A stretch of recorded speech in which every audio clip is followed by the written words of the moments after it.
এর আগে সিন্ডিকেটের মিটিং এ গোলাম রাব্বানীর ছাত্রত্ব সাময়িকভাবে বাতিল করা হয়েছিল।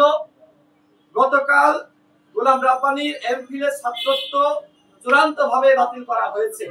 এক্ষেত্রে তদন্ত কমিটির পক্ষ থেকে তারা যে বক্তব্য সেখানে উল্লেখ করেছে, যেহেতু গোলাম রাব্বানী তিনি অবৈধভাবে ভর্তি হয়ে জিএস প্রার্থী হয়েছিলেন, সেক্ষেত্রে গোলাম রাব্বানীর জিএস নির্বাচিত হওয়ার প্রক্রিয়াটিও অবৈধ। এক্ষেত্রে খুব শীঘ্রই আনুষ্ঠানিকভাবে ঢাকা বিশ্ববিদ্যালয় প্রশাসন তার জিএস পদ বাতিল করবে।